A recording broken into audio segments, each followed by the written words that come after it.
Assalamualaikum warahmatullahi wabarakatuh. Nama saya Muhammad Zulkifli Faisal, NIM saya 11850301005. Di sini saya akan membuat video tentang bagaimana cara saya membuat soal dan bagaimana cara penilaiannya. Oke, baik Pak, baik, kita mulai. Karena saya membawa topik pembelajaran conversation dan topiknya itu word culture, maka saya akan menggunakan teori pembelajaran atau metode pembelajaran Total Physical Response Method. Kenapa? Karena otomatis itu karena conversation saya akan lebih membanyakkan praktek, lebih membanyakkan interaksi kelas terhadap siswa-siswi saya.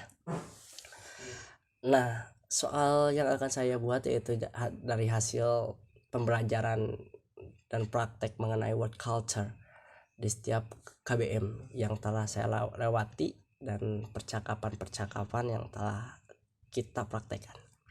Saya akan mengambil 3 soal. Saya akan mengambil essay. Kenapa saya mengambil essay? Karena saya lebih menyukai essay. Karena essay itu lebih mendeskripsikan, lebih menjelaskan bagaimana dia memahami, bagaimana dia belajar, bagaimana dia berusaha untuk menjelaskan itu secara baik atau detail. Ya, soal pertama itu soal pengetahuan tentang word culture-nya itu. Saya akan menanyakan kepada mereka apa yang kalian ketahui tentang kebudayaan dan sebutkan contoh lalu uraikan atau deskripsikan kebudayaan tersebut.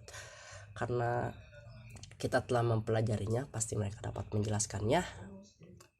Seperti ya dari silabus yang saya buat itu ada beberapa kebudayaan di setiap pertemuannya, yaitu kebudayaan Indonesia, kebudayaan Inggris, kebudayaan Australia, kebudayaan Amerika, dan kebudayaan lainnya yang mereka pasti akan mengambil salah satu contoh dari yang tadi pernah belajari dan dideskripsikan, karena pasti mereka menemukan hal yang mereka sukai dari kebudayaan-kebudayaan yang telah dipelajari tersebut. Contohnya seperti, wah saya suka nih kebudayaan Inggris, keren. Oke, kita tarik aja sebagai nanti dia akan tarik sebagai isi nomor 1 itu. Lalu di nomor 2 nya yaitu tentang kemampuan bagaimana mereka merespon terhadap kebudayaan itu. Seperti contohnya Pak, kan suka ada kebudayaan yang berbeda dan dari situ terkadang ada toleransi, tidak ada toleransi. Nah, saya ingin menekankan bagaimana mereka untuk bagaimana mereka untuk memahami, menilai, mentoleransi, menghargai setiap perbedaan tersebut. Nah, mereka di sini akan menjelaskan bagaimana cara menghadapi hal tersebut.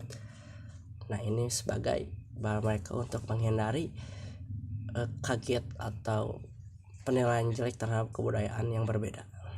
Kebudayaan yang macam-macamnya itu banyak di dunia ini kebudayaan. Lalu yang nomor 3 nya pengamalan ilmu ini.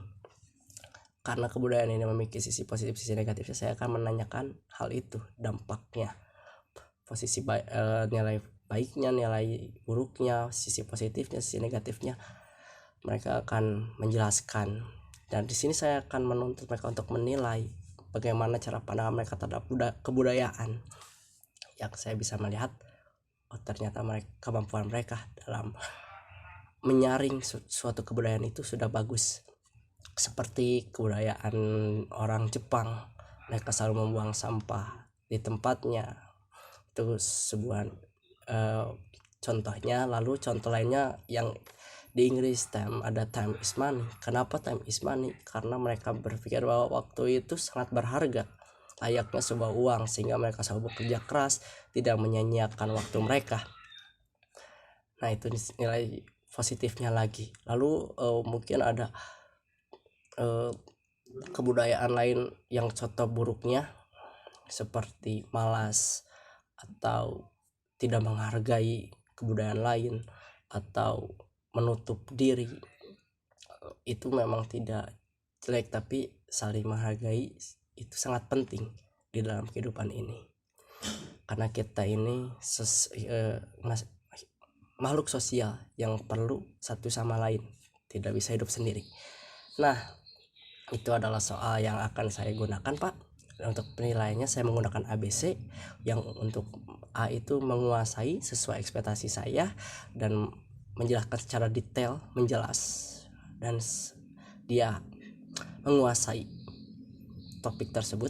Lalu yang B itu yang biasa aja atau yang cukup baik, atau yang ya hampir baik, hampir menguasai namun baik, itu saya akan berikan B. Yang C itu yang malas untuk yang menjawab asal-asalan ataupun yang menjawabnya kurang sesuai ekspektasi saya akan ambil C.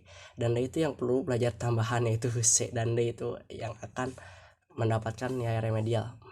Saya akan membuka nilai remedial untuk memperbaiki nilai mereka, karena kenapa saya ingin membuat siswi saya mereka untuk belajar memperbaiki bahwa kegagalan itu bukan titik, tapi itu awal mula mereka untuk berubah, untuk mendapatkan yang lebih baik. Itu tujuan dari remedial saya. Namun Pak, untuk pembelajaran saya ini di conversation saya lebih menekankan terhadap nilai terbesar, yaitu praktek di setiap KBM sehari-hari, karena di situ saya melihat kemampuan mereka, bagaimana mereka belajar, bagaimana mereka berkembang, dan soal ini hanya sebagai nilai tambahan mereka dalam conversation bahasa Inggris about word culture.